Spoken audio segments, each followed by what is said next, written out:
तो बात करते हैं सॉल्युबिलिटी ऑर्डर की कि कैसे हम सॉल्युबिलिटी ऑर्डर का प्रेडिक्शन कर पाएँ। तो देखते हैं बेस्ड अपॉन पोलराइजेशन। हम आयनिक कंपाउंड की ही सॉल्युबिलिटी की बात करेंगे। तो आयनिक कंपाउंड की सॉल्युबिलिटी हम पहले देखेंगे पोलर सॉल्वेंट में, फिर देखेंगे नॉन पोलर सॉल्वेंट में। अच्छा, यहाँ पे मैं डिस्क्लेमर देना चाहता हूँ कि आयनिक सॉलिड की हम सॉल्युबिलिटी देख रहे हैं तो आयनिक सॉलिड अपने आप में कैसे हैं, पोलर कंपाउंड है। पोलर कंपाउंड है तो पोलर सॉल्वेंट में ही डिजॉल्व होंगे, नॉन पोलर सॉल्वेंट में डिजॉल्व नहीं होंगे। ऐसा क्यों? क्योंकि पोलर कंपाउंड पोलर सॉल्वेंट में इसलिए डिसॉल्व होते हैं क्योंकि लाइक डिसॉल्व्स लाइक, आपको ये बात पता है। और ऐसा भी क्यों, वाई लाइक डिसॉल्व लाइक, क्योंकि पोलर कंपाउंड और पोलर सॉल्वेंट में क्या होते हैं, सिमिलर इंटरमोलिकुलर इंटरेक्शन होते हैं। इसी तरीके से नॉन पोलर कंपाउंड और नॉन पोलर सॉल्वेंट में भी क्या होते हैं, सिमिलर इंटरमोलिकुलर इंटरेक्शन होते हैं। इसी वजह से लाइक डिसॉल्व लाइक वाला कॉन्सेप्ट आता है। तो वापस आते हैं आयनिक सॉलिड की, हम जब भी सॉल्युबिलिटी की बात करेंगे तो वो कभी भी नॉन पोलर सॉल्वेंट में डिसॉल्व नहीं होंगे।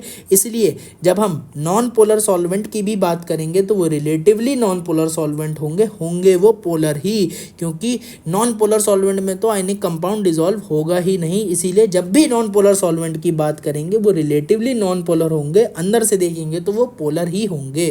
तो भले ही हम उनका ऑर्डर तो ऐसे निकालें जैसे वो नॉन पोलर सॉल्वेंट हैं, लेकिन होंगे वो पोलर सॉल्वेंट। तो ये डाउट आ सकता है कि भले ही एसीटोन अपने आप में पोलर सॉल्वेंट है, लेकिन फिर भी हम सॉल्युबिलिटी का ऑर्डर इस तरीके से क्यों निकाल रहे हैं जैसे वो नॉन पोलर सॉल्वेंट है, क्योंकि रिलेटिवली वो नॉन पोलर सॉल्वेंट है, इस वजह से। और हम नॉन पोलर सॉल्वेंट ही क्यों नहीं ले लेते फिर? नॉन पोलर सॉल्वेंट इसलिए नहीं ले लेते क्योंकि नॉन पोलर सॉल्वेंट में तो आयनिक कंपाउंड डिसॉल्व होगा ही नहीं, क्योंकि लाइक डिसॉल्व लाइक, और आयनिक कंपाउंड एक अपने आप में पोलर कंपाउंड है, तो पोलर कंपाउंड पोलर सॉल्वेंट में ही डिसॉल्व होगा। इसीलिए जब भी नॉन पोलर सॉल्वेंट भी लेंगे तो वो रिलेटिवली नॉन पोलर होंगे वो पोलर ही। लेकिन हम उनका सॉल्युबिलिटी का ऑर्डर इस तरीके से निकालेंगे कि वो नॉन पोलर सॉल्वेंट है, मतलब है ये पोलर लेकिन मानेंगे कैसा, नॉन पोलर। ठीक है, बात समझ में आ गई? आगे बढ़ते हैं। बाय डिफ़ॉल्ट पोलर सॉल्वेंट ही मान के चलना है, कोई दिक्कत नहीं है। तो अब आप ये पूछोगे भैया पोलर सॉल्वेंट और रिलेटिवली नॉन पोलर सॉल्वेंट कौन कौन से हैं? कुछ नहीं, पोलर सॉल्वेंट एक ही देगा पानी, नॉन पोलर सॉल्वेंट एक ही देगा एसीटोन, कोई और देगा स्पेसिफाई करेगा।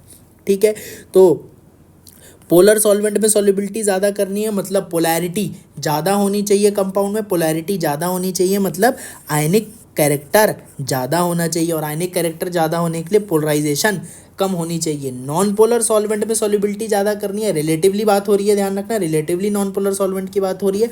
तो नॉन पोलर सॉल्वेंट में अगर सॉल्युबिलिटी ज़्यादा करनी है मतलब पोलैरिटी कम होनी चाहिए, यानी कि कोवेलेंट कैरेक्टर ज़्यादा होना चाहिए मतलब पोलराइजेशन ज़्यादा होना चाहिए। और पोलराइजेशन ज़्यादा कब होता है? पोलराइजेशन ज़्यादा होने के 4 पैरामीटर हैं।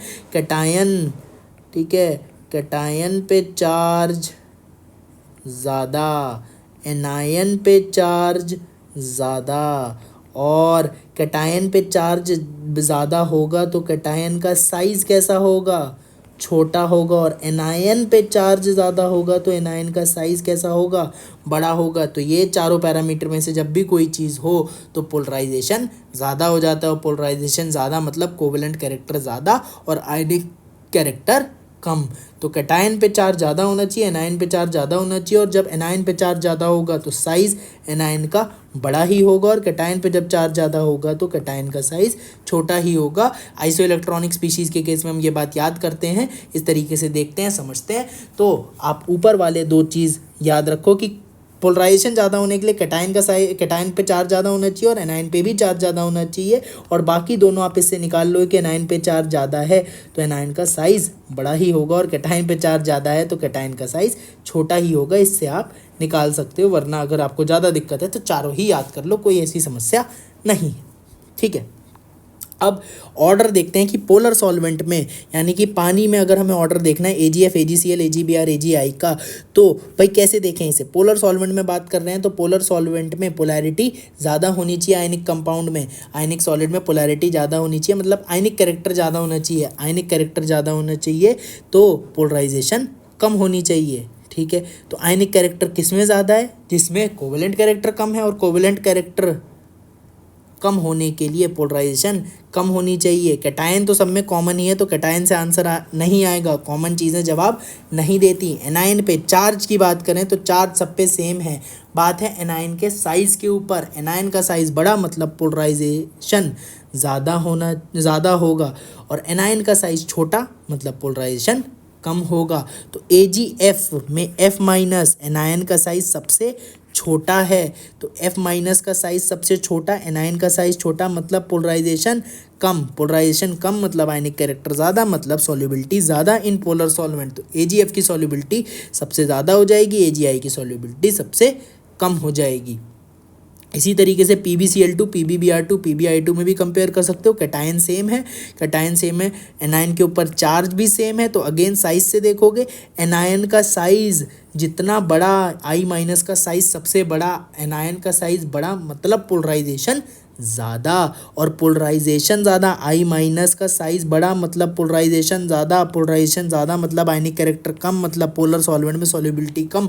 इस वजह से PbI2 की सॉल्युबिलिटी सबसे कम और PbCl2 की सॉल्युबिलिटी सबसे ज़्यादा। अगर हम और अंदर डेप्थ में बात करें तो तीनों ही कंपाउंड वाटर इनसॉल्यूबल हैं। भैया ये क्या बात हुई भाई, ये तो हमने रिलेटिवली इनकी सॉल्युबिलिटी चेक करी, तो रिलेटिवली PbCl2 ज़्यादा सॉल्यूबल है PbBr2 से, और PbBr2 ज़्यादा सॉल्यूबल है PbI2 से। लेकिन हम जब रूम टेम्परेचर पे वाटर लेते हैं तो तीनों ही वाटर इनसॉल्यूबल होते हैं, ठीक है, तीनों ही वाटर इनसॉल्यूबल होते हैं। लेकिन अगर हम हॉट वाटर ले लें, थोड़ा सा पानी को गर्म कर दें, तो PbCl2 क्या हो जाता है, सॉल्यूबल हो जाता है। बहुत इंपॉर्टेंट चीज़ है, PbCl2 एक वाइट कलर का पीपीटी होता है which is hot water soluble. कभी भी पेपर में एक ऐसा दिख जाए वाइट कलर का PPT which is hot water soluble, सीधे PbCl2 चिपका देना। बहुत इंपॉर्टेंट, एडवांस में पूछा गया है, एक वाइट कलर का PPT hot water soluble PbCl2 चिपका देना।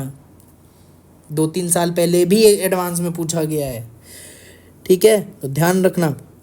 लेकिन PbBr2 PbI2 की उतनी ज़्यादा सॉल्युबिलिटी नहीं होती है, तो गर्म पानी करने के बाद भी ये वाटर इनसॉल्यूबल ही होते हैं। हॉट वाटर में भी इनसॉल्यूबल होते हैं, लेकिन पानी को उबाल दो बॉइलिंग वाटर में, भाई सब के सब सॉल्यूबल हो जाएंगे। PbCl2 जब हॉट वाटर सॉल्यूबल है तो बॉइलिंग वाटर में भी सॉल्यूबल हो जाएगा, लेकिन बॉइलिंग वाटर में PbBr2 और PbI2 भी सॉल्यूबल हो जाते हैं, ठीक। तो कंपैरिजन करना आसान है, बाकी अंदर की स्टडी थोड़ी सी इनके बारे में ध्यान रख सकते हो, पर्टिकुलरली PbCl2 के बारे में, ठीक है। बाकी अगर हम सॉल्युबिलिटी का ऑर्डर यहाँ पे डिस्कस करें तो PbF2 का थोड़ा एक्सेप्शनल बिहेवियर है, ठीक है। अगर हम पोलराइजेशन से देखें तो PbF2 सबसे आगे होना चाहिए, जैसे AgF आगे था, लेकिन एक्सेप्शनली PbF2 थर्ड पोजीशन पे आ जाता है, यानी कि PbBr2 और PbI2 के बीच में कहीं ना कहीं लाई करता है। बहुत ज़्यादा इंपॉर्टेंट तो नहीं है, लेकिन आप इसको फिर भी थोड़ा सा याद रखना आपको ये पड़ेगा, ठीक है। हालांकि बहुत ज़्यादा इंपॉर्टेंट नहीं है, ये वाली स्टडी आपसे मेनली पूछी जाएगी, फिर भी अगर ये कहीं पूछा जाता है तो आप एक बार ध्यान रख सकते हो इसको, ठीक है। तो एक नोट करके एक बात समझो कि जैसे जैसे पोलैरिटी बढ़ेगी सॉल्वेंट की, एक टर्म होती है डाइलेक्ट्रिक कांस्टेंट, वो बढ़ेगी, और डाइलेक्ट्रिक कांस्टेंट जब बढ़ेगी तो अट्रैक्शन बिटवीन आयंस क्या होगा, कम होगा, और सॉल्युबिलिटी क्या करेगी, बढ़ जाएगी, ठीक है। तो भाई सॉल्युबिलिटी, मैंने आपको एक बात बताई थी कि NaCl इज़ वाटर सॉल्यूबल, इसका क्या मतलब है। NaCl वाटर सॉल्यूबल है, मतलब NaCl को पानी में डालने पर Na प्लस और Cl माइनस अलग अलग हो जाएंगे, मतलब कि Na प्लस और Cl माइनस एक दूसरे को पानी में नहीं चाहते हैं, और पानी NaCl को तोड़ देगा, NaCl को Na प्लस और Cl माइनस में तोड़ देगा, यानी कि पानी इनका दुश्मन है, और Na प्लस और Cl माइनस में तोड़ने के लिए रिस्पॉन्सिबल है। तो पानी तोड़ रहा है, ठीक है, पानी क्या कर रहा था, तोड़ रहा था, और कोई भी सॉल्वेंट आएगा तो उसका यही काम है। अब भाई अलग अलग सॉल्वेंट की अलग अलग प्रॉपर्टी है, अब ये भाई अलग अलग सॉल्वेंट की अलग अलग प्रॉपर्टी है, भाई अलग अलग सॉल्वेंट अलग अलग मटेरियल है, तो भाई हर किसी की अपनी क्षमता है, कोई इसको तोड़ पाएगा नहीं तोड़ पाएगा, ठीक। पानी हो सकता है इसको तोड़ रहा है, लेकिन कोई और सॉल्वेंट हो सकता है ना तोड़ पाए, ठीक है। जैसे कि अगर मैं बात करूं तो एसीटोन नहीं अलग कर पाएगा, तो भाई ये कैसे पता चलेगा कि किस सॉल्वेंट की कितनी क्षमता है आयंस को अलग अलग करने की, यानी कि आयंस को अलग अलग करने की, Na+ और Cl- को अलग अलग करने की किस सॉल्वेंट की क्षमता है, ये कैसे पता चलेगा? ये पता चलेगा डाई इलेक्ट्रिक कांस्टेंट से, डाई इलेक्ट्रिक स्ट्रेंथ कप्पा से, इसे कप्पा से डिनोट करते हैं, कप्पा से। ठीक, तो कप्पा से पता चलेगा कि डाई इलेक्ट्रिक कांस्टेंट ज़्यादा है कि कम है। भाई कप्पा हमारा क्या है? डाई इलेक्ट्रिक कांस्टेंट है। डाई इलेक्ट्रिक कांस्टेंट जितना ज़्यादा होगा उतना ज़्यादा अमरीश पुरी वाला नेचर आएगा। अमरीश पुरी वाला मतलब कि डाई इलेक्ट्रिक कांस्टेंट ज़्यादा, मतलब वो राज और सिमरन को मिलने नहीं देगा। इन दोनों को, कैटायन और एनायन को अलग अलग कर देगा। अमरीश पुरी एकदम विलन है भाई इन दोनों का, कैटायन और एनायन को मिलने नहीं देगा, अलग अलग कर देगा। तो जितना ज़्यादा डाइलेक्ट्रिक कांस्टेंट की वैल्यू बढ़ेगी उतना ज़्यादा विलन का नेचर बढ़ेगा, अमरीश पुरी वाला नेचर बढ़ेगा, और कैटायन और एनायन को अलग अलग कर देगा। और अलग अलग कर देगा मतलब सॉल्युबिलिटी बढ़ा देगा, अलग अलग कर देगा मतलब अट्रैक्शन बिटवीन आयंस कम कर देगा और सॉल्युबिलिटी बढ़ा देगा। ठीक, अगर हम मैथमेटिकली भी देखें तो एफ जो फोर्स ऑफ अट्रैक्शन होता है 1/4π Q1 Q2 upon are square होता है। ठीक है, एप्साइलन को आप एप्साइलन नॉट और एप्साइलन आर का प्रोडक्ट लिख सकते हो, और जो एप्साइलन आर होता है वही हमारा डाइलेक्ट्रिक कांस्टेंट कप्पा होता है। ठीक है, एप्साइलन नॉट हमारा क्या है? परमिटिविटी ऑफ फ्री स्पेस है, यानी कि Q1 Q2 upon 4πε0 are square, तो आपका फोर्स इन वैक्यूम ही है। तो बेसिकली आप फोर्स ऑफ अट्रैक्शन को क्या लिख सकते हो? फोर्स इन वैक्यूम अपॉन के। ठीक है, यानी कि जितना ज़्यादा डाइलेक्ट्रिक कांस्टेंट की वैल्यू होगी उतना फोर्स ऑफ अट्रैक्शन क्या हो जाएगा? कम हो जाएगा, यानी कि उतना अट्रैक्शन बिटवीन आयंस क्या हो जाएगा? कम हो जाएगा। और अट्रैक्शन बिटवीन आयंस क्या है? दोनों आयंस के बीच का प्यार, और जितना प्यार कम होगा उतना आयंस क्या होंगे? अलग अलग रहना चाहेंगे, मतलब सॉल्युबिलिटी बढ़ जाएगी। तो आपको ध्यान रखना है dielectric constant is hardcore property of material, और जितना ज़्यादा ये बढ़ेगा उससे क्या होगा? उससे जितना ज़्यादा, सपोज डाइलेक्ट्रिक कांस्टेंट बहुत ज़्यादा है, इससे क्या मतलब समझे? इससे मतलब समझना है कि भाई अमरीश पुरी वाला नेचर बढ़ेगा। अमरीश पुरी वाला नेचर मतलब विलन का नेचर बढ़ेगा, वो राज और सिमरन को मिलने नहीं देगा, चाहेगा एनायन अलग, एनायन और कैटायन अलग अलग रहें, उन दोनों के बीच का अट्रैक्शन को कम कर देगा और अलग अलग रखेगा, तो सॉल्युबिलिटी बढ़ जाएगी। और डाइलेक्ट्रिक कांस्टेंट कैसे बढ़ता है? जैसे पोलैरिटी ऑफ सॉल्वेंट बढ़ती है वैसे वैसे डाइलेक्ट्रिक कांस्टेंट बढ़ता है। तो अगर मैं बात करूं एसीटोन और वाटर में किसकी डाइलेक्ट्रिक कांस्टेंट की वैल्यू ज़्यादा होगी? ऑब्वियसली वाटर के डाइलेक्ट्रिक कांस्टेंट की वैल्यू ज़्यादा होगी। ठीक है, तो ये बात आपको समझ में आनी चाहिए। ठीक है, वैक्यूम या एयर की बात करें तो डाइलेक्ट्रिक कांस्टेंट 1 होता है, कंडक्टर्स की बात करें तो डाइलेक्ट्रिक कांस्टेंट इन्फिनिटी होता है, पानी की बात करें तो डाइलेक्ट्रिक कांस्टेंट 81 होता है। ठीक है, तो आपको ये बात समझ में आनी चाहिए। फिजिक्स में भी ये चीज़ आती है। फिजिक्स में कैसे इसको समझते हैं? फिजिक्स में ऐसे समझते हैं कि कहीं भी आपने डाइलेक्ट्रिक कांस्टेंट से कैपेसिटर के बीच में आप डाइलेक्ट्रिक कांस्टेंट का मटेरियल भर देते हो, ठीक है, डाइलेक्ट्रिक भर देते हो, तो उससे क्या समझते हो कि भाई जितनी इलेक्ट्रिक फील्ड लगाओगे वो के टाइम से घट जाएगी। ठीक है, मतलब अगर मैं बोलूँ किसी भी मटेरियल का डाइलेक्ट्रिक कांस्टेंट सपोज 5 है, इसका क्या मतलब समझे? इससे मतलब समझे साला कि जितनी इलेक्ट्रिक फील्ड लगाऊंगा उसकी 1/5 ही रह जाएगी। भाई यही तो बात है, यही बात हमने यहाँ भी करी है कि भाई जितनी फोर्स ऑफ अट्रैक्शन होगी, जितनी फोर्स ऑफ अट्रैक्शन वैक्यूम में होगी, अगर किसी मटेरियल का डाइलेक्ट्रिक कांस्टेंट 5 है तो फोर्स ऑफ अट्रैक्शन कितनी रह जाएगी? 1/5 रह जाएगी। वही कैपेसिटर में क्या इलेक्ट्रिक फील्ड के लिए बात करते हैं।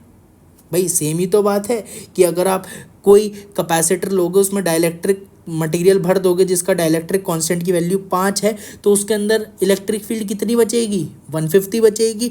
और कंडक्टर अगर भर दोगे, कंडक्टिंग मटेरियल लगा दोगे, तो उसके अंदर इलेक्ट्रिक फील्ड कितनी बचेगी? 0 बचेगी। और इलेक्ट्रिक फील्ड 0 बचेगी तो के की वैल्यू क्या होनी चाहिए? इन्फिनिटी होनी चाहिए। भाई फोर्स ऑफ अट्रैक्शन भी तो आपका ज़ीरो ही होगा। जब कंडक्टिंग मटेरियल के अंदर इलेक्ट्रिक फील्ड ज़ीरो होती है तो फोर्स ऑफ अट्रैक्शन भी ज़ीरो होगा, और फोर्स ऑफ अट्रैक्शन ज़ीरो कब होगा, जब के की वैल्यू क्या हो, इन्फिनिटी हो।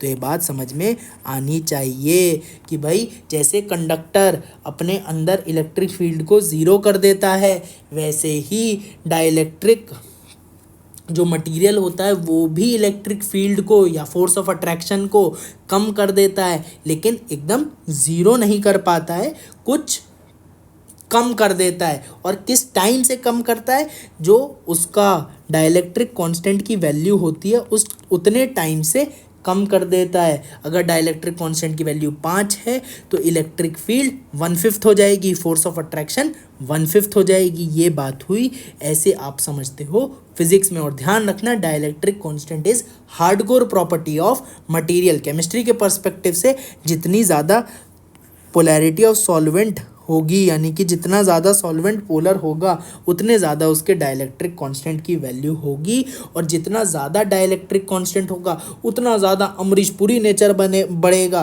और अमरीश पुरी का नेचर बढ़ेगा मतलब विलेन का नेचर बढ़ेगा, विलेन का नेचर बढ़ेगा मतलब वो कैटायन और एनायन को अलग अलग करेगा, अलग अलग करेगा मतलब अट्रैक्शन कम करेगा, अट्रैक्शन कम करेगा मतलब एनायन और कैटायन अलग अलग रहना चाहेंगे, अलग अलग रहना चाहेंगे, उन दोनों के बीच में प्यार कम हो जाएगा। जब अलग हो जाते हैं तो प्यार कम हो जाता है, तो प्यार कम हो जाएगा मतलब सॉल्युबिलिटी बढ़ जाएगी, एंड वाइसे वर्सा। बहुत इंपॉर्टेंट बात है, आसानी से समझ में नहीं आती है, इसलिए मैंने थोड़ा सा टाइम लेके इसको समझाया।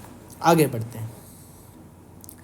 जब बात करें वही solubility in relatively non polar solvent, non polar solvent में बात करेंगे तो भाई लाइक डिजॉल्व्स लाइक। अब रिलेटिवली नॉन पोलर सॉल्वेंट है ये पोलर ही, लेकिन हम कैसे मानेंगे, नॉन पोलर की तरह मान के चलेंगे। भाई नॉन पोलर की तरह मान के चलेंगे तो भाई सॉल्युबिलिटी डायरेक्टली प्रोपोर्शनल किसकी हो जाएगी, कोवलेंट कैरेक्टर की हो जाएगी। भाई जब सोल्यूशन सॉल्वेंट नॉन पोलर है तो आपका आयनिक जो कंपाउंड है उसमें भी कोवलेंट कैरेक्टर ज़्यादा होना चाहिए। भाई कोवलेंट कैरेक्टर ज़्यादा होगा तभी तो सिमिलर इंटरमोलिकुलर इंटरेक्शन होंगी, तभी लाइक डिजॉल्व लाइक वाली बात आएगी। और कोवलेंट कैरेक्टर ज़्यादा होने के लिए पोलराइजेशन ज़्यादा होना चाहिए, और पोलराइजेशन ज़्यादा होने के लिए क्या होना चाहिए, कैटायन पे चार्ज ज़्यादा, एनायन पे चार्ज ज़्यादा, कैटायन का साइज कम और एनायन का साइज ज़्यादा। ठीक है, तो ये बात है। NaCl और NaI में कैटायन तो कॉमन ही है। अब Cl और I पे देखो चार्ज -1 ही है, तो कैटायन कॉमन हो गया, एनायन पे चार्ज सेम हो गया। तो अब एनायन के साइज से देखोगे I- का साइज बड़ा तो पोलराइजेबिलिटी ज़्यादा, पोलराइजेबिलिटी ज़्यादा तो कोवेलेंट कैरेक्टर ज़्यादा, और कोवेलेंट कैरेक्टर ज़्यादा तो सॉल्युबिलिटी ज़्यादा हो जाएगी रिलेटिवली नॉन पोलर सॉल्वेंट में। सिमिलरली KCl और KI में KI की सॉल्युबिलिटी ज़्यादा हो जाएगी नॉन पोलर सॉल्वेंट में। एक बहुत ही इंपॉर्टेंट नोट करके आपको बात समझ में आनी चाहिए कि जितना ज़्यादा कोवेलेंट कैरेक्टर होगा उतनी ज़्यादा सॉल्युबिलिटी होगी रिलेटिवली नॉन पोलर सॉल्वेंट में। ठीक है, एक इस इन्फॉर्मेशन से हम एक करेक्ट सॉल्वेंट चूज़ कर सकते हैं एक रिएक्शन में। बहुत ही इंपॉर्टेंट रिएक्शन है, ऑर्गेनिक केमिस्ट्री की NCERT में दी हुई है, हेलो एल्केन चैप्टर में। फिंकलस्टीन रिएक्शन SN2 मैकेनिज्म को फॉलो करता है। तो क्या कह रहा है, CH3Cl प्लस KI, अगर यही हम वाटर में कराते हैं तो CH3I प्लस KCl बन जाता है। प्रोडक्ट लिखने में कोई दिक्कत नहीं है, लेकिन अगर यही चीज़ एसीटोन में कराते हैं तो ये रिवर्सिबली ना होके कैसी हो जाती है, इरिवर्सिबल रिएक्शन हो जाती है। लेकिन क्यों भाई, वाटर में रिएक्शन रिवर्सिबल थी और CH3I का यील्ड जो था उतना ज़्यादा नहीं था, लेकिन जब ये रिएक्शन एसीटोन में कराई तो परसेंटेज यील्ड बहुत अच्छा मिला। क्यों मिला, क्योंकि KCl कैसा कंपाउंड है, एक आयनिक कंपाउंड है। ठीक है, और आयनिक कंपाउंड किस में ज़्यादा सॉल्यूबल होगा, रिलेटिवली नॉन पोलर सॉल्वेंट में या फिर पोलर सॉल्वेंट में। भाई रिलेटिवली नॉन पोलर सॉल्वेंट में तो हमारा कैसा सॉल्युबिलिटी कम हो जाएगी, क्योंकि KCl कैसा है, आयनिक कंपाउंड है, आयनिक कंपाउंड है, और आयनिक कंपाउंड है तो इसकी सॉल्युबिलिटी किस में ज़्यादा होगी, आयनिक कंपाउंड की सॉल्युबिलिटी ज़्यादा होगी पोलर सॉल्वेंट में, ना कि रिलेटिवली नॉन पोलर सॉल्वेंट में। तो क्योंकि KCl एक आयनिक कंपाउंड है तो पोलर सॉल्वेंट में सॉल्युबिलिटी ज़्यादा होगी, और रिलेटिवली नॉन पोलर सॉल्वेंट जो कि एसीटोन है उसमें सॉल्युबिलिटी कम होगी, बल्कि KCl कैसा होता है, इनसॉल्यूबल ही होता है एसीटोन में। और इनसॉल्यूबल होता है तो एसीटोन जब आप लेते हो सॉल्वेंट के तौर पे तो KCl प्रेसिपिटेट हो जाता है, प्रेसिपिटेट आउट हो जाता है। तो भाई रिएक्शन फॉरवर्ड डायरेक्शन में चली जाती है। PPT फॉर्मेशन जब भी रिएक्शन में होता है तो रिएक्शन किस में चली जाती है, फॉरवर्ड डायरेक्शन में चली जाती है। और फॉरवर्ड डायरेक्शन में अगर आपकी रिएक्शन जाएगी, आप यहाँ से क्या करते हो, आप बेसिकली ये जो PPT बनता है इस PPT को रिमूव करते रहते हो। PPT रिमूव होता रहता है तो आपका रिएक्शन फॉरवर्ड डायरेक्शन में चली जाती है। तो आपका CH3I का यील्ड जो होता है वो बेटर हो जाता है इन एसीटोन। इसी वजह से फिंकलस्टाइन रिएक्शन में, क्योंकि SN2 मैकेनिज्म को फॉलो करती है, उसमें आप एसीटोन लेते हो एज सॉल्वेंट, ना कि वाटर, क्योंकि वाटर में रिवर्सिबल रिएक्शन थी। यहाँ पे KCl आपका एक्वस फॉर्म में प्रेजेंट था, क्योंकि KCl एक आयनिक कंपाउंड है, इसीलिए पोलर सॉल्वेंट में सॉल्युबिलिटी ज़्यादा होगी, रिलेटिवली नॉन पोलर सॉल्वेंट में सॉल्युबिलिटी कम होगी। तो KCl जब आप एसीटोन में ले रहे हो, तो जब आप एसीटोन ले रहे हो सॉल्वेंट के तौर पे, तो KCl प्रेसिपिटेट आउट हो रहा है, क्योंकि KCl की सॉल्युबिलिटी कम है एसीटोन में, इनसॉल्यूबल है। इस वजह से आप यहाँ से KCl निकालते जा रहे हो, रिएक्शन फॉरवर्ड डायरेक्शन में बढ़ रही है और आपका CH3I का यील्ड बेटर मिल रहा है आपको।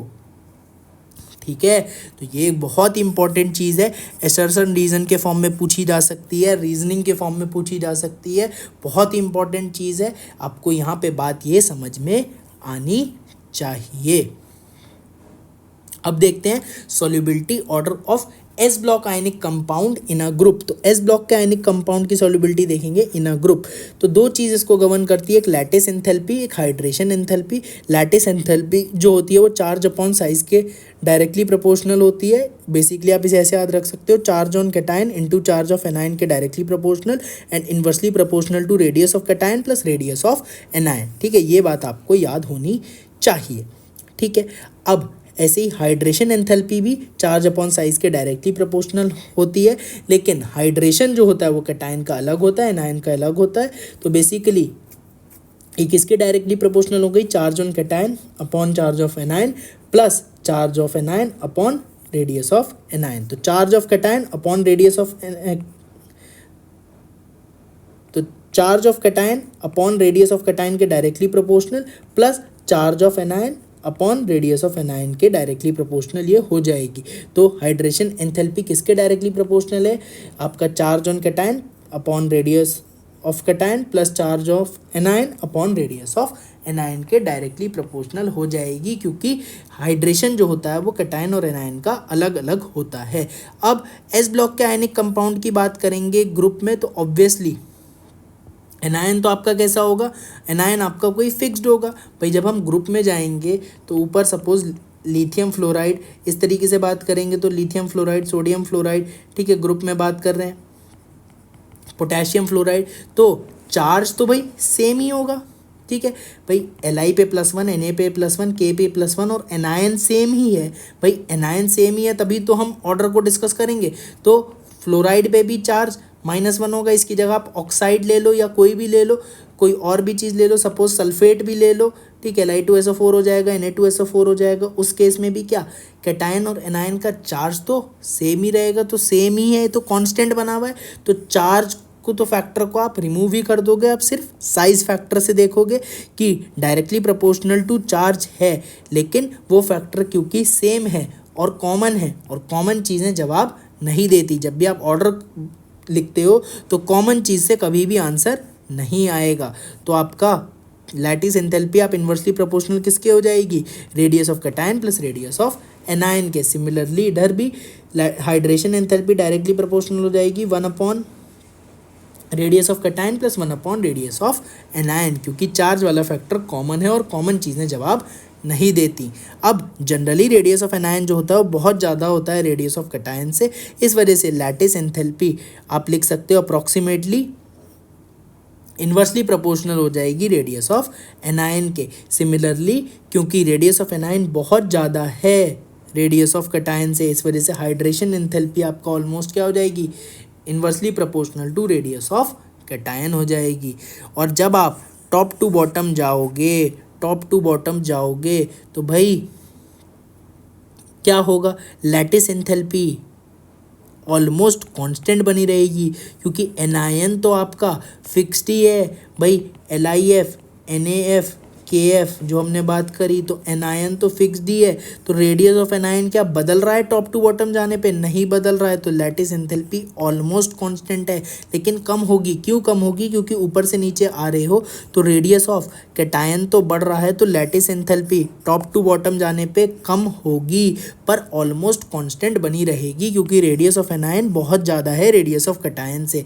इसलिए लैटिस एंथैल्पी आपका ऑलमोस्ट लिख सकते हो कि इन्वर्सली प्रोपोर्शनल है रेडियस ऑफ एनायन के, और टॉप टू बॉटम जाने पे एनायन कांस्टेंट है, इसलिए रेडियस ऑफ एनायन कांस्टेंट बना हुआ है। तो lattice enthalpy top to bottom आने पे थोड़ी सी डिक्रीज करेगी, पर ऑलमोस्ट कांस्टेंट ही बनी रहेगी।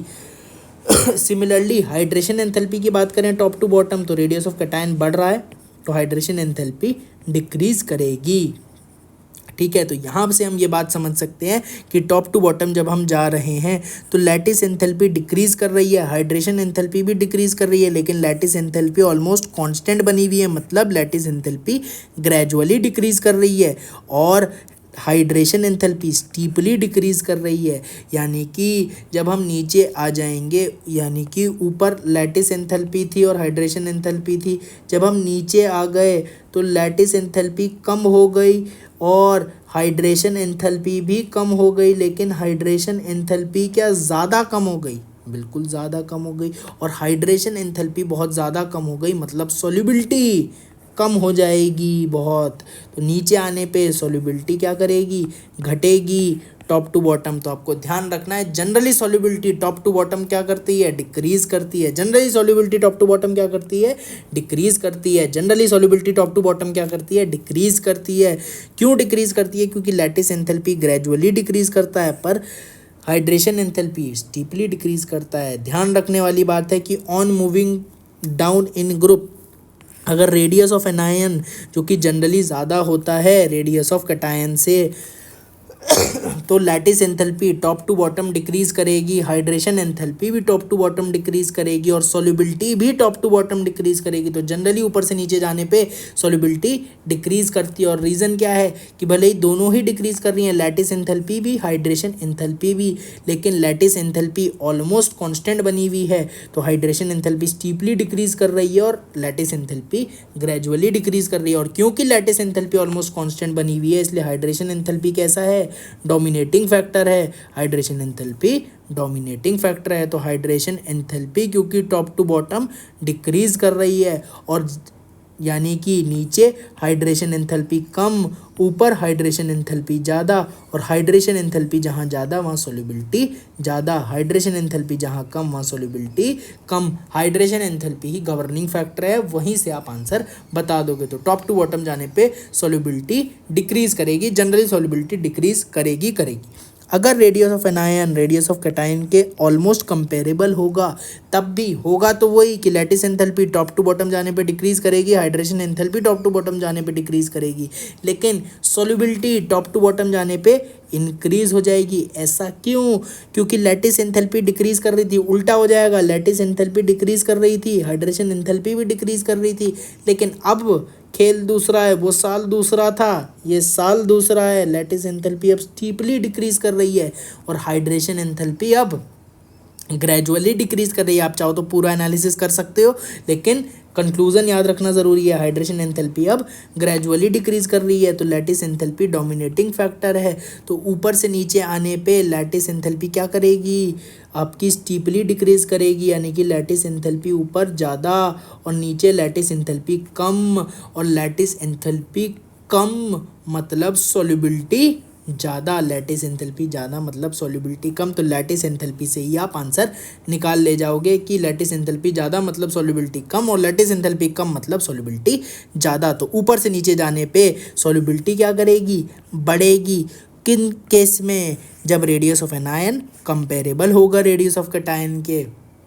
और इसके आपके कुछ सेट एग्जाम्पल हैं फर्स्ट ए में और सेकंड ए में। फर्स्ट ए में fluoride oxide hydroxide, carbonate bicarbonate sulphate sulphide, fluoride oxide hydroxide, carbonate bicarbonate sulphate sulphide, और सेकंड ए में फ्लोराइड ऑक्साइड हाइड्रोक्साइड और ऑक्जेलेट। ठीक।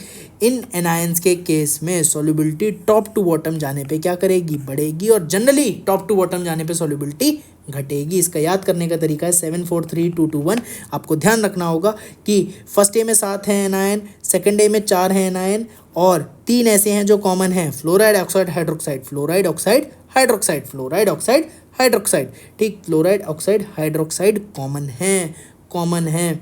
ठीक, और क्या है, 2 कार्बन के हैं, 2 सल्फर के हैं, carbonate bicarbonate sulphate sulphide, carbonate bicarbonate sulphate sulphide, 2 carbon के 2 सल्फर के, कार्बोनेट बाइकार्बोनेट सल्फेट सल्फाइड, और 1 कार्बन का सेकेंड ए में है जो कि है ऑक्जेलेट।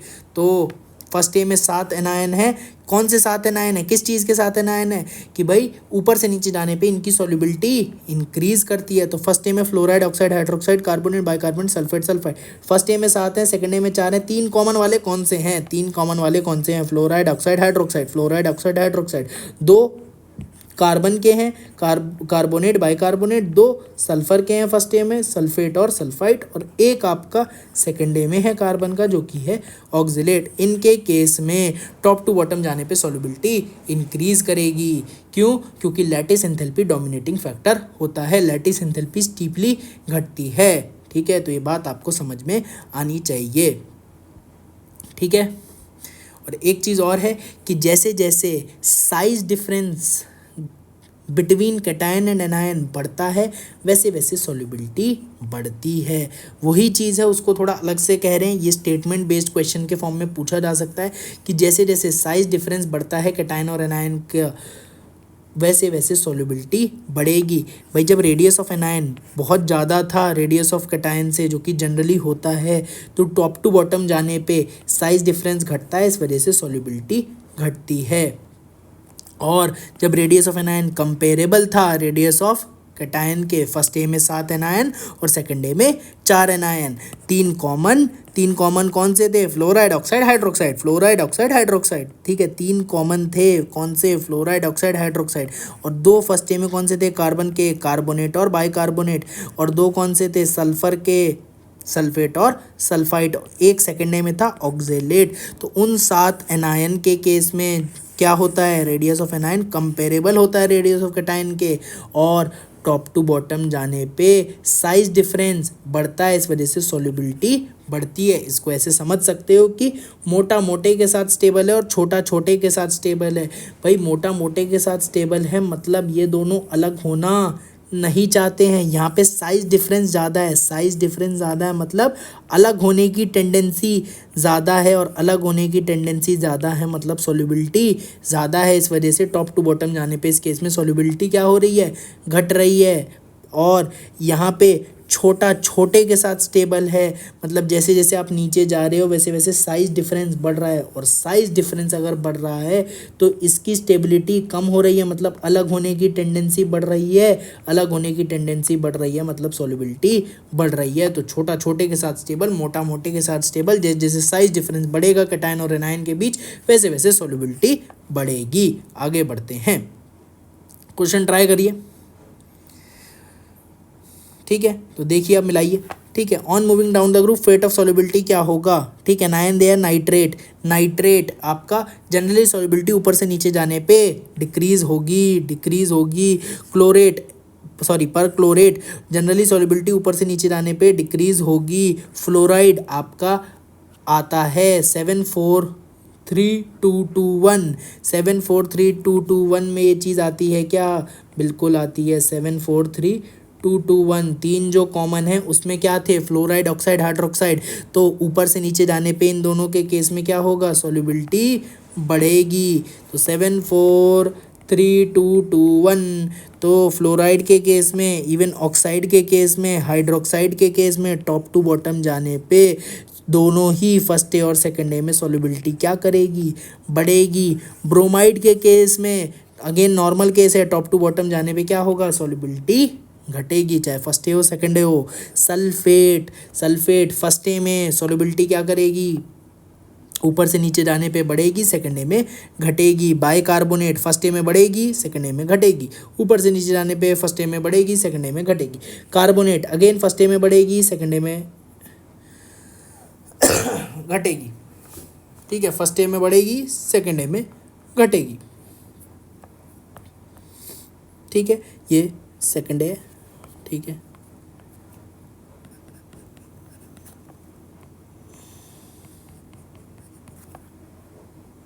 ठीक कर लेते हैं,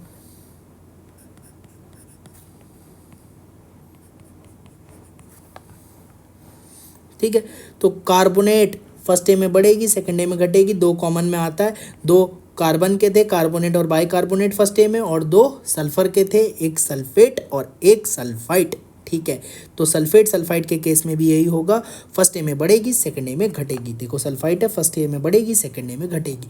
ऑक्जेलेट सेकंड ए में था तो सेकंड ए में बढ़ेगी और फर्स्ट ए में घटेगी। फॉस्फेट दोनों में नहीं था तो ऊपर से नीचे जाने पे डिक्रीज होगी। थायोसल्फेट दोनों में नहीं था, ऊपर से नीचे जाने पे सॉल्युबिलिटी डिक्रीज होगी। सल्फाइट फर्स्ट ए में था तो ऊपर से नीचे जाने पे सॉल्युबिलिटी फर्स्ट ए में बढ़ेगी, सेकंड ए में घटेगी। क्रोमेट डाइक्रोमेट दोनों में ही नहीं थे तो ऊपर से नीचे जाने पे सॉल्युबिलिटी घटेगी घटेगी घटेगी। आयोडाइड ऊपर से नीचे जाने पे सॉल्युबिलिटी घटेगी घटेगी घटेगी। तो ये 7 4 3 2 2 1 ध्यान रखो, बाकी काम अपने आप हो जाएगा, ठीक है। एक नोट डाल के ध्यान रखिए कि ब्रह्मा जी ने बेरिलियम को वरदान दे रखा है कि बेरिलियम के सॉल्ट सबसे ज़्यादा सोल्यूबल होंगे। कोई रीज़न पूछ ले तो हाई हाइड्रेशन एनर्जी इनका रीज़न बोल देना, हाई हाइड्रेशन एंथैल्पी, कि बेरिलियम का साइज़ बहुत छोटा होता है और चार्ज +2 रखता है अपने पास, तो इस वजह से हाइड्रेशन एंथैल्पी ज़्यादा होती है। इस वजह से बेरिलियम के सॉल्ट हमेशा सबसे ज़्यादा सोल्यूबल होंगे। फ्लोराइड के केस में अगर हम बात करें तो फ्लोराइड के केस में अगर हम बात करें तो हमारा क्या ट्रिक में आता है, ट्रिक में आता है, बिल्कुल आता है, एक्सेप्शन में आता है 7 4 3 2 2 1, ठीक। तो तीन जो कॉमन है वो फ्लोराइड ऑक्साइड हाइड्रोक्साइड है, ठीक। तो फ्लोराइड ऑक्साइड हाइड्रोक्साइड, तो फ्लोराइड के केस में टॉप टू बॉटम क्या करेगी, सॉल्युबिलिटी बढ़ेगी। सॉल्युबिलिटी बढ़ेगी मतलब BF2 को लीस्ट सॉल्युबल होना चाहिए था और उससे ज़्यादा MgF2 then CF2 then SrF2 then BF2, लेकिन बेरिलियम के सॉल्ट को वरदान है वो सबसे ज़्यादा सॉल्युबल होगा अपने ग्रुप में, तो BF2 फुदक के सबसे पीछे से सबसे आगे आ जाएगा क्योंकि वरदान मिला हुआ है कि इसके सॉल्ट सबसे ज़्यादा सॉल्युबल होंगे, ठीक है। अब कार्बोनेट की बात करें तो कार्बोनेट सेकेंड ए में एक्सेप्शन नहीं है, सेकेंड ए में 4 ही हैं, फ्लोराइड ऑक्साइड हाइड्रोक्साइड और ऑक्जेलेट। तो कार्बोनेट के केस में ऊपर से नीचे जाने पे जनरल ट्रेंड ऑब्जर्व होगा, सॉल्युबिलिटी घटेगी। तो बेरिलियम अपने आप ही मोस्ट सॉल्युबल आ रहा है तो मोस्ट सॉल्युबल ही होगा, तब तो कोई दिक्कत नहीं है। ऑक्जेलेट के केस में बात करें तो ऑक्जेलेट आपका एक्सेप्शन में आएगा, तो ऊपर से नीचे जाने पे सॉल्युबिलिटी क्या करनी चाहिए, बढ़नी चाहिए, यानी कि बेरिलियम ऑक्जेलेट लीस्ट सॉल्युबल होना चाहिए लेकिन मोस्ट सॉल्युबल होगा क्योंकि बेरिलियम के सॉल्ट को वरदान है कि वो सबसे ज़्यादा सॉल्युबल होगा अपने ग्रुप में, ठीक है। इसी तरीके से सल्फेट की बात करें तो सल्फेट हमारा सेकेंड ए के एक्सेप्शन में नहीं आता है, यानी कि टॉप टू बॉटम जाने पे सॉल्युबिलिटी घटेगी, मतलब बेरिलियम सल्फेट सबसे ज़्यादा सॉल्युबल होगा और होना भी चाहिए था क्योंकि बेरिलियम को तो वरदान है, तो वरदान जब है तो मोस्ट सॉल्युबल आ रहा है तो कोई दिक्कत नहीं, नहीं आता तो हम ले आते उसे आगे, ठीक है। नाइट्रेट के केस में बात करें तो अगेन एक्सेप्शन नहीं है, तो बेरिलियम नाइट्रेट की सॉल्युबिलिटी सबसे ज़्यादा होगी क्योंकि टॉप टू बॉटम जाने पे सॉल्युबिलिटी घटेगी, तो सबसे ज़्यादा होनी भी चाहिए थी और है भी, नहीं होता तो हम ले आते, ठीक। क्लोराइड ब्रोमाइड आयोडाइड के केस में अगर हम बात करें तो क्लोराइड ब्रोमाइड आयोडाइड एक्सेप्शन में नहीं आता है, टॉप टू बॉटम जाने पे सॉल्युबिलिटी क्या करेगी, घटेगी घटेगी, यानी कि बेरिलियम का हेलाइड CBI के केस में, यानी कि क्लोराइड ब्रोमाइड और आयोडाइड के केस में क्या होगा, मोस्ट सॉल्युबल होना भी चाहिए था, आ भी रहा है, नहीं आता तो हम आगे ले आते। लेकिन ध्यान रखना ये बात करी गई है बेरिलियम सॉल्ट के लिए, ऑक्साइड और हाइड्रोक्साइड सॉल्ट नहीं होते हैं, ऑक्साइड और हाइड्रोक्साइड सॉल्ट नहीं होते हैं, तो इनका अगर हम जनरल तरीके से सॉल्युबिलिटी का ऑर्डर निकालें, जनरल तरीके से सॉल्युबिलिटी का ऑर्डर निकालेंगे तो क्या होगा, दोनों ही एक्सेप्शन है, तो टॉप टू बॉटम जाने पे, टॉप टू बॉटम जाने पे क्योंकि फ्लोराइड ऑक्साइड हाइड्रोक्साइड दोनों एक्सेप्शन होते हैं, फर्स्ट ए में भी सेकंड ए में भी, यानी कि टॉप टू बॉटम जाने पे सॉल्युबिलिटी बढ़ेगी, टॉप टू बॉटम जाने पे सॉल्युबिलिटी बढ़ेगी, मतलब बेरिलियम ऑक्साइड और बेरिलियम हाइड्रोक्साइड आपका लीस्ट सॉल्युबल होना चाहिए अपने ग्रुप में, लेकिन ध्यान रखा जाए ये सॉल्ट नहीं है, ऑक्साइड और हाइड्रोक्साइड सॉल्ट नहीं होते हैं, इस वजह से लीस्ट सॉल्युबल ही रहेंगे, आगे नहीं आएंगे। तो बेरिलियम के सॉल्ट मोस्ट सोल्यूबल होते हैं, लेकिन ऑक्साइड और हाइड्रोक्साइड सॉल्ट नहीं होते हैं। ये बात दिमाग में सेट हो जानी चाहिए, ब्लड में चली जानी चाहिए, ठीक है। तो बेरिलियम सॉल्ट मोस्ट सोल्यूबल हैं अपने ग्रुप में। अगर वो मोस्ट सोल्यूबल आ रहे हैं तो ठीक, नहीं तो आप आगे ले आना, हमेशा सबसे आगे अपने ग्रुप में, हमेशा ध्यान रखना। और ऑक्साइड हाइड्रोक्साइड सॉल्ट नहीं है तो वो लीस्ट सोल्यूबल आते हैं अपने ग्रुप में, तो लीस्ट सोल्यूबल ही रहेंगे, आगे नहीं आएंगे। आई होप बात समझ में आए। कोई कभी गलती से रीज़न पूछ ले तो हाई हाइड्रेशन एंथैल्पी चिपका देना। एल्कली मेटल हैलाइड्स की सॉल्युबिलिटी की बात करें तो फ्लोराइड के केस में बात करें तो क्या एक्सेप्शन है? 7 4 3 2 2 1। फर्स्ट ए में 7 हैं, सेकंड ए में 4 हैं। अभी तो हम फर्स्ट ए की बात कर रहे हैं, तो फर्स्ट ए में हमारे 7 हैं, जिसमें से 3 सेकंड ए के साथ कॉमन है। वो कौन से हैं? Fluoride, oxide, hydroxide. मतलब फ्लोराइड के केस में टॉप टू बॉटम जाने पे सॉल्युबिलिटी बढ़ेगी, और यही ऑर्डर आना भी चाहिए था और आता भी है। इसी तरीके से क्लोराइड, ब्रोमाइड, आयोडाइड तीनों के केस में आपका एक्सेप्शन नहीं है, मतलब टॉप टू बॉटम जाने पे सॉल्युबिलिटी घटनी चाहिए और घटती भी है, ठीक। तो LiCl की सॉल्युबिलिटी सबसे ज़्यादा, NaCl की सॉल्युबिलिटी उससे कम, KCl की सॉल्युबिलिटी उससे कम, लेकिन RbCl और CsCl की एक्सेप्शनली हाई पाई गई है। तो एक्सपेरिमेंटली हाई पाई गई है, एक्सेप्शनली हाई मिली है, यानी कि क्या होगा? टॉप टू बॉटम घट रही थी, LiCl की सबसे ज़्यादा है, NaCl की उससे कम है, KCl की उससे कम है, लेकिन CsCl और RbCl की बहुत ज़्यादा हो जाती है, और इतनी ज़्यादा हो जाती है कि CsCl और RbCl सीधा आगे आ जाते हैं। LiCl के बाद सीधा CsCl और फिर RbCl, देन NaCl और KCl आता है। तो ये आपका थोड़ा एक्सेप्शनल ऑर्डर है, ध्यान रख सकते हो आप। ब्रोमाइड के केस में टॉप टू बॉटम जाने पे कोई एक्सेप्शन नहीं, सॉल्युबिलिटी घटनी चाहिए, घटती भी, और जो ऑर्डर के साथ घटनी चाहिए वही आंसर भी है, ठीक है। आयोडाइड के केस में बात करें तो टॉप टू बॉटम जाने पे सॉल्युबिलिटी घटनी चाहिए, कोई एक्सेप्शन नहीं है, ठीक है। लेकिन यहाँ पे एक छोटी सी कैच आ जाता है कि लिथियम आयोडाइड वैसे तो ज़्यादा सोल्यूबल होना चाहिए था as compare to sodium iodide, लेकिन ध्यान दो तो ये ऐसा एल्कली मेटल हैलाइड है जिसकी सबसे ज़्यादा पोलराइजेशन है। क्यों? Among alkali metal halide, alkali metal का जो हैलाइड होगा उन पे चार्ज तो देखो यही होगा, बेसिकली किस फॉर्म का होगा? MX फॉर्म का होगा। चार्ज तो M+ और X- होगा, तो चार्ज में तो कोई अंतर नहीं होगा, लेकिन साइज से अंतर कर सकते हैं हम। अगर पोलराइजेशन ज़्यादा करनी है तो कैटायन का साइज़ कैसा होना चाहिए? छोटा होना चाहिए, और एनायन का साइज़ कैसा होना चाहिए? बड़ा होना चाहिए। और एल्कली मेटल हैलाइड में सबसे छोटा कैटायन कौन सा होगा? Li+ होगा, और सबसे बड़ा एनायन कौन सा होगा? I- होगा। तो लिथियम आयोडाइड वो एल्कली मेटल हैलाइड है जिसकी सबसे ज़्यादा पोलराइजेशन है, और सबसे ज़्यादा पोलराइजेशन है तो सबसे ज़्यादा कोवलेंट कैरेक्टर है, और ज़्यादा कोवलेंट कैरेक्टर है तो थोड़ी सी सॉल्युबिलिटी कम हो जाएगी, क्योंकि हम सॉल्युबिलिटी किस में देख रहे हैं? बाय डिफ़ॉल्ट पोलर सॉल्वेंट में ही देखते हैं। तो कोवलेंट कैरेक्टर ज़्यादा मतलब पोलराइजेशन ज़्यादा मतलब कोवलेंट कैरेक्टर ज़्यादा, कोवलेंट कैरेक्टर ज़्यादा मतलब आयनिक कैरेक्टर कम, आयनिक कैरेक्टर कम मतलब सॉल्युबिलिटी थोड़ी सी कम हो जाएगी पोलर सॉल्वेंट में। इस वजह से लिथियम आयोडाइड सोडियम आयोडाइड से पीछे आ जाता है। बात आई होप आपको ये समझ में आई होगी।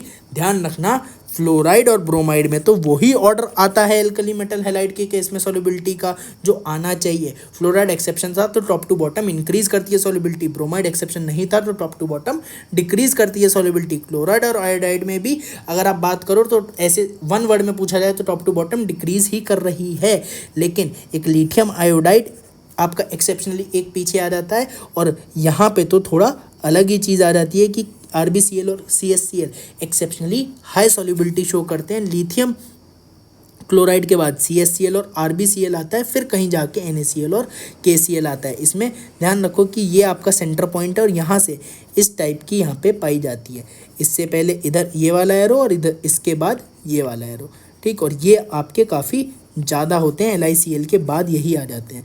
तो ध्यान रखना, मतलब आप इसको एक सेंटर पॉइंट मान के आप ध्यान रख सकते हो कि इससे पहले ऐसा ग्रेटर देन वाला एरो है, देन आपका लेस देन वाला एरो है, ठीक। तो इस तरीके से आप इसकी सॉल्युबिलिटी थोड़ा याद रख सकते हो। बाकी आप प्रैक्टिस करोगे तो आपको ये चीज़ बनने लगेगी। क्वेश्चन ट्राई करो, ठीक। ठीक, तो हम बिल्कुल टेबल बना के देख चुके हैं भाई कि सॉल्युबिलिटी फ्लोराइड की बढ़ेगी, एल्कली मेटल फ्लोराइड की बढ़ेगी, even alkaline earth metal fluoride की भी बढ़ेगी। और इसका सही रीज़न क्या है? हाइड्रेशन एंथैल्पी घटती है टॉप टू बॉटम जाने पे, लैटिस एंथैल्पी भी घटती है। लेकिन इन केस में क्या होता है भाई, रेडियस ऑफ जो एनायन होता है वो कंपेरेबल होता है रेडियस ऑफ कैटायन के।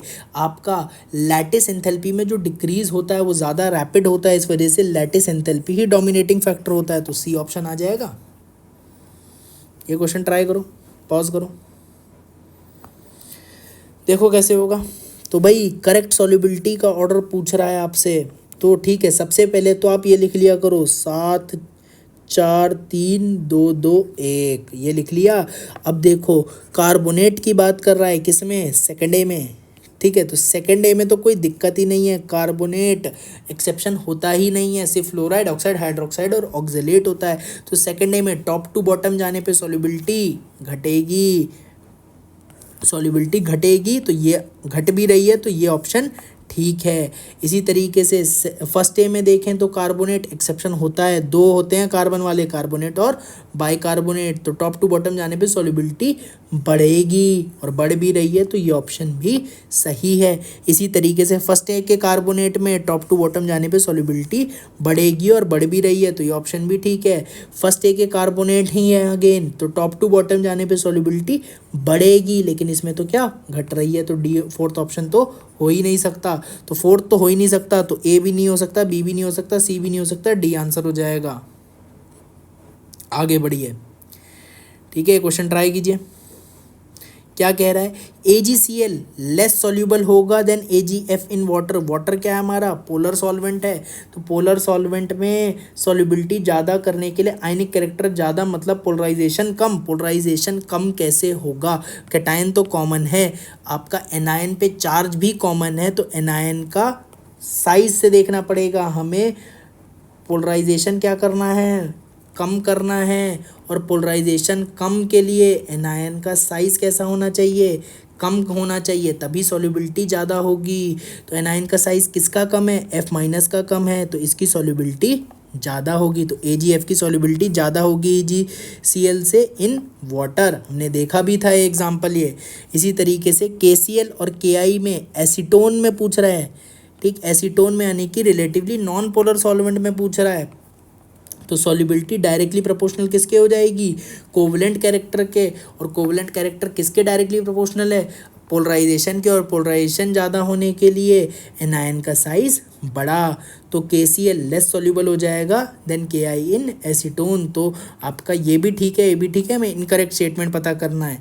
इसी तरीके से अगर हम देखें, beryllium oxalate less soluble than barium oxalate in water. Oxalate में बात करें तो एक्सेप्शन है सेकेंड ए में, फ्लोराइड, ऑक्साइड, हाइड्रोक्साइड और ऑक्जेलेट, तो टॉप टू बॉटम जाने पे सॉल्युबिलिटी बढ़ेगी। तो बेरिलियम ऑक्जिलेट लेस सॉल्युबल और बेरियम ऑक्जिलेट मोर सॉल्युबल आना चाहिए, लेकिन बेरिलियम के सॉल्ट को वरदान है कि वो हमेशा मोस्ट सॉल्युबल होगा, तो बेरिलियम ऑक्जिलेट लेस सॉल्युबल तो हो ही नहीं सकता है, ऑप्शन गलत हो गया। ठीक है, एक्सेप्शन का भी एक्सेप्शन है, यही है इनऑर्गेनिक। ध्यान रखना भाई, टॉप टू बॉटम जाने पे सॉल्युबिलिटी बढ़ रही थी, ये एक एक्सेप्शन था, लेकिन उसमें भी एक एक्सेप्शन है कि बेरिलियम के जो सॉल्ट है उनको वरदान है, वो सबसे ज़्यादा सोल्यूबल हो जाएंगे। बढ़िया क्वेश्चन है, ध्यान रखना। क्रोमेट कोई एक्सेप्शन नहीं था, टॉप टू बॉटम जाने पे सॉल्युबिलिटी घटेगी, सॉल्युबिलिटी घटेगी, मतलब कैल्शियम क्रोमेट ज़्यादा सोल्यूबल होगा बेरियम क्रोमेट से। ठीक है, तो ये ऑप्शन ठीक हो गया, सी आंसर हो गया। बढ़िया क्वेश्चन था ये। ठीक है, क्वेश्चन देखो। ठीक है, पूछ रहा है कौन सा लीस्ट सॉल्यूबल होगा पानी में, ध्यान रखो। ठीक है, लीस्ट सॉल्यूबल है क्या? एक्सेप्शन में आता है 7 4 3 2 2 1। फ़ोन नंबर नहीं है किसी लड़की का, ध्यान रखो इसे। ठीक है, फिर भी ध्यान रखो।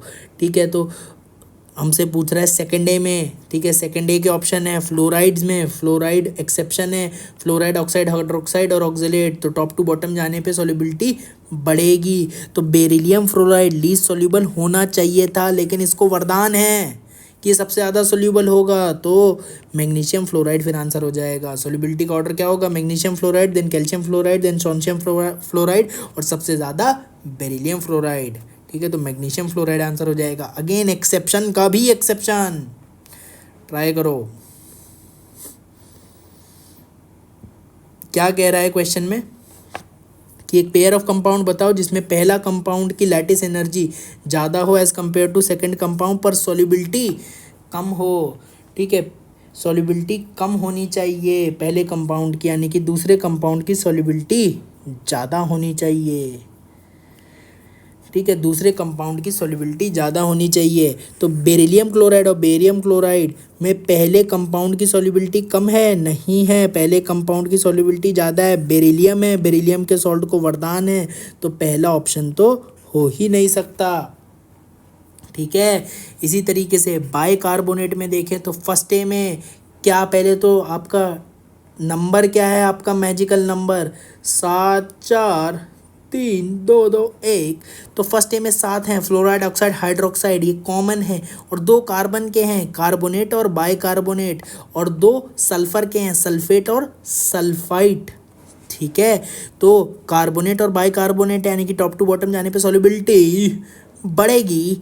बढ़ेगी मतलब क्या कह रहा है कि सॉल्युबिलिटी पहले की कम होनी चाहिए, पहले की कम होनी चाहिए, तो टॉप टू बॉटम जाने पे सॉल्युबिलिटी बढ़ेगी, यानी कि इसकी सॉल्युबिलिटी ज़्यादा हो जाएगी, यानी कि पहले की सॉल्युबिलिटी पहले ऑप्शन में और सी ऑप्शन दोनों में ही क्या है, ज़्यादा है। फर्स्ट की सॉल्युबिलिटी कम होनी चाहिए लेकिन इन दोनों में ज़्यादा आ रही है, तो ए और सी तो हो ही नहीं सकते। इसी तरीके से डी की भी बात करें तो बेरिलियम सल्फेट और बेरियम सल्फेट, सल्फेट एक्सेप्शन नहीं है सेकंड ए में, फ्लोराइड ऑक्साइड हाइड्रोक्साइड और ऑक्जेलेट है, यानी कि टॉप टू बॉटम जाने पर सॉल्युबिलिटी क्या होगी, सॉल्युबिलिटी घटेगी। घटेगी मतलब बेरिलियम सल्फेट आपका ज़्यादा सॉल्यूबल है, वैसे भी बेरिलियम है तो इसको तो वरदान है, तो ज़्यादा सॉल्यूबल होगा ही, लेकिन क्या कह रहा है, फर्स्ट की सॉल्युबिलिटी कम होनी चाहिए, तो डी ऑप्शन भी हो ही नहीं सकता, तो ऑप्शन तो वैसे ही बी आ गया। लेकिन फिर भी देखो, लिथियम फ्लोराइड और सीजियम फ्लोराइड में पहले कंपाउंड की लैटिस एनर्जी ज़्यादा होनी चाहिए। ठीक है, चार्ज फैक्टर दोनों में सेम है, एनायन सेम है, तो साइज ऑफ कैटायन से देखोगे लिथियम क्या है, लिथियम का साइज छोटा है तो लैटिस एनर्जी ज़्यादा होगी, तो पहले की लैटिस एनर्जी ज़्यादा है, बात ठीक है। ठीक है, और सॉल्युबिलिटी कम है, ये कैसे पता चलेगा, फ्लोराइड एक्सेप्शन है फर्स्ट ए में, टॉप टू बॉटम जाने पे सॉल्युबिलिटी बढ़ेगी। बढ़ेगी मतलब पहले वाले की सॉल्युबिलिटी कैसी हो गई, कम हो गई। कम हो गई मतलब आपका बी ऑप्शन आंसर है। ठीक है, इस तरीके से क्वेश्चन को करना होता है, करिए ट्राई।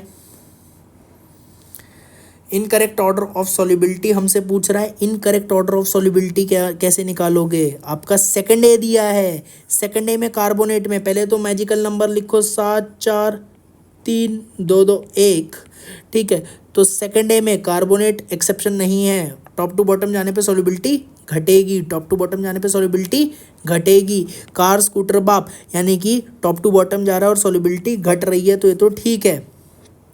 ठीक है, फिर सेकंड ए में फ्लोराइड ऑक्साइड हाइड्रोक्साइड एक्सेप्शन है, टॉप टू बॉटम जाने पे सॉल्युबिलिटी बढ़ेगी, तो ए और सी तो एकदम ठीक है।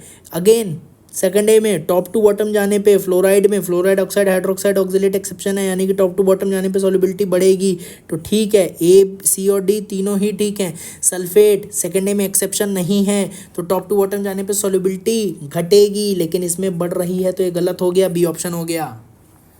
इस तरीके से आपको सॉल्व करना है क्वेश्चन।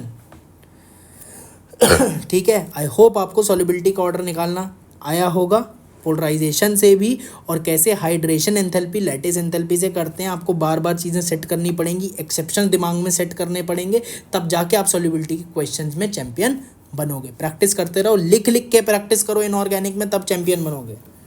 चलो बाय बाय, टेक केयर।